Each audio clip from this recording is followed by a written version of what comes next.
একটা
এই বিনন্দ বিলাপে সৃষ্টি আমার এই অভিলাপ সৃষ্টির স্থিতি আর গড়ারে গড়াকি আমি আমি বিশ্ব ব্রহ্মাণ্ডরে করিছু সৃজন আর লক্ষ্মী জগতরে সকল প্রাণীকে আহার যোগান করি জীব জগতকে মৃত্যু মুখর করা করেছে আমি জীবদেহতে পরমাত্মার দৃষ্টিপাতি করি জীবর ভবিতে নব নব লীলা আর তাতে করিছো আমি বিনোদ বিহার সমাহিত মন্দিৰলৈ ভকত বৈষ্ণৱভাৱে আমাকে উচ্চাৰিছে ব্ৰহ্ম ব্ৰহ্ম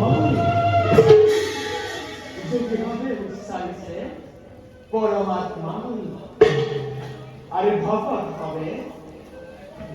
হবে নিজে কৰিবলৈ হেৰিব লাগিছে মোৰে দুখানি চৰণ এই একে নিশ্চয় একে ভাবি দিওময় সকলোকে মনোতুষ্টি সুসংবিধানে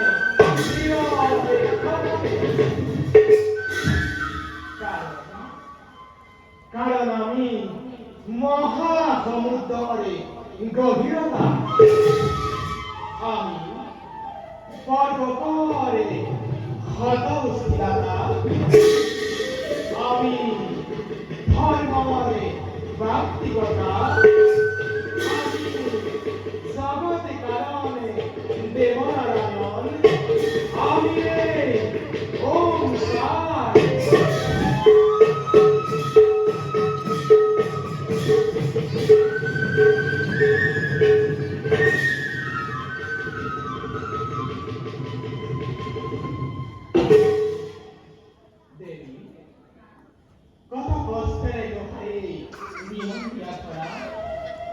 পালনের দায়িত্ব নয় কৰিছো কিন্তু দেবী সঁচাকৈয়ে পাৰিব পাৰিছো জানো মোৰ আপুনি দায়িত্ব কিয় না প্ৰভুৰ দায়িত্ব পালন প্ৰকৃতনো হয় সম্ভৱ তাই বিশ্ব ব্ৰহ্মাণ্ড হৈছে চালিত সেইজনা সৰ্বে সৰ্বা প্ৰভুৰ কাষত দায়িত্ব পালন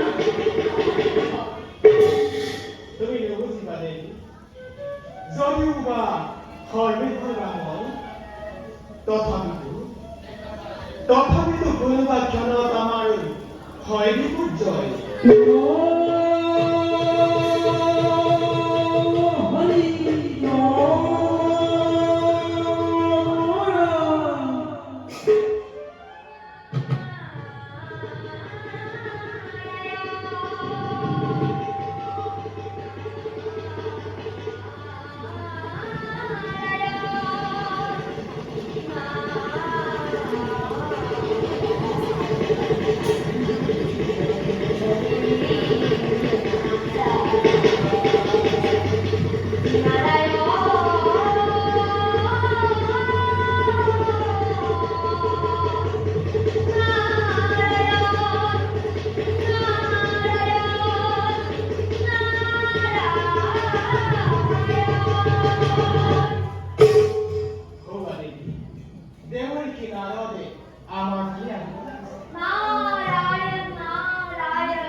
তোমার আগমনে পবিত্র করিলে বৈকুণ্ঠ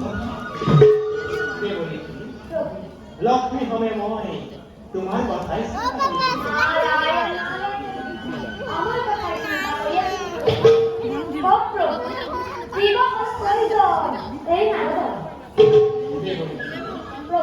জগতরে সকলো জীৱই মত্ত হৈ আপোন অস্তিত্বত পাহৰিছে ধৰ্ম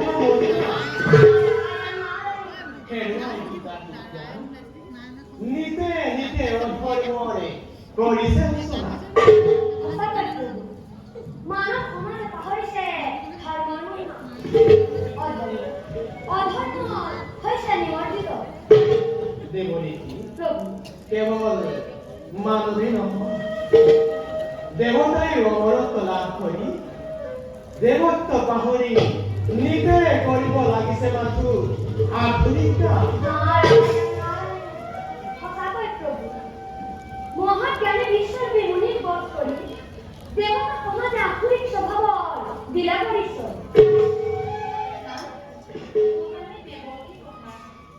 কিবা হেতু বিশ্বৰূপ মুনিক হত্যা কৰিলে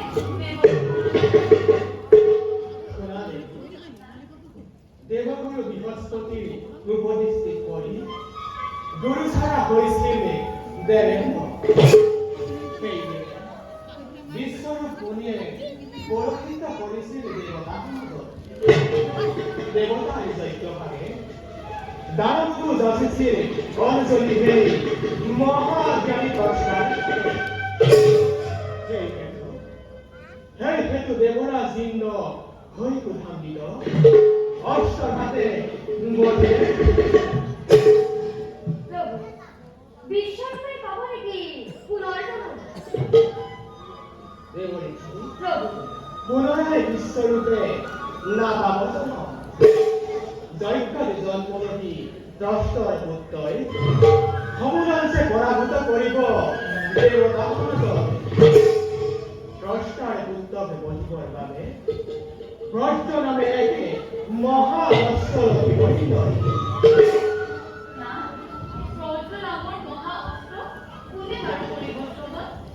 দেৱী মহামুনি দধিচীৰ অস্থিৰ দ্বাৰা সেই অস্ত্ৰ নিৰ্মাণিব বিশ্বকৰ্মে নিজে। দেৱৰীষি প্ৰভু এই ক্ষেত্ৰতে তুমিও পাৰিব লাগিব এক মহান কৰ্তব্য। নাৰায়ণ অপ্ৰভু কিন্তু এটা মহান কাৰ্যই নিশ্চিহ্নভাৱে কৰিম পাৰি। দেৱৰীষি প্ৰভু তুমি গৈ শ্বেতকেতু ৰাজাক শিৱক দৰ্শনৰে দিয়া গৈ